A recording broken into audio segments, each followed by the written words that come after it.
तू आमदार असताना तू बुलढाणा शहरातल्या चांगल्या चांगल्या घरच्या महिला तुझ्या एड्स झालेल्या यादीमध्ये होत्या आणि त्याचं तू अनुदान लाटत होता, त्याचाही शोध घे की आपण काय शेण खात होतो.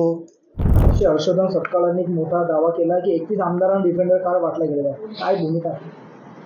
कोणी काय आरोप करत असेल आमदारांवर तर त्यांनी पहिलं सिद्ध केलं पाहिजे. असा बिनबुडाचा आरोप करून आमदारांना किंवा कोणाची प्रतिमा खराब करणे किंवा विनाकारण स्वतः प्रसिद्धी झोता देण्याकरता असल्या प्रकारचे स्टेटमेंट हा काँग्रेसचा प्रदेश करत असतो. माझ्यावरही त्यांनी आरोप करताना असं सांगितलं की आमदार गाडीवर आमदारकीचा सिंबल आहे. सिंबल आम्हाला विधानसभेतून मिळतो.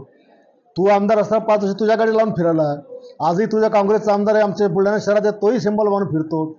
दिल्लीपासून गल्लीपर्यंत जेवढे आमदार काँग्रेसचे सगळ्यांच्या गाडीला खासदार आमदार गाडी सिंबल आहे. मग ते काढायला सांगतो का म्हणा तू अध्यक्ष असताना की तुम्ही का लावले सिंबल, तुम्ही का तमाशा लावला म्हणून बोल तुझ्या आमदार खासदारांना पक्षाच्या की सिंबल लावून फिरणं म्हणजे तमाशा करणे आहे म्हणून.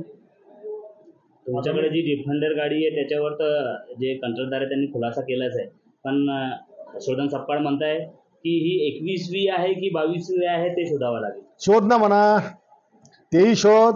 आणि तू आमदार असताना तू बुलढाणा शहरातल्या चांगल्या चांगल्या घरच्या महिला तुझ्या एड्स झालेल्या यादीमध्ये होत्या आणि त्याचं तू अनुदान लाटत होता, त्याचाही शोध घे की आपण काय शेण खात होतो.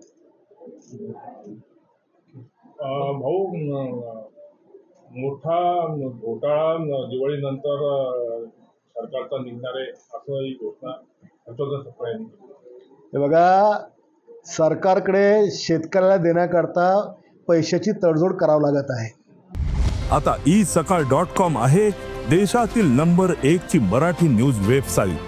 प्रत्येक अपडेटसाठी isakal.com ला नक्की भेट द्या. लाडक्या बहिणीचे पैसे देण्याकरता सरकारला कसरत करावी लागत आहे. एवढंच नाही तर जे काय स्पील आहे, दायित्व आहे, अनेक कामांचं ते देण्याकरता सरकारला कसरत करावं लागत आहे. याला कुठं घोटाळाला एक काम तर या वर्षभरामध्ये ज्याचं टेंडर निघलं नाही, कुठलं काम झालं नाही, हा कुठून घोटाळा शोधणार आहे. भाऊ, जुन्या आमदारांना डिपेंडर आहे, नवीन आमदारांना 5-5 कोटी असे 288 कोटीचा घोटाळा सरकारने केला.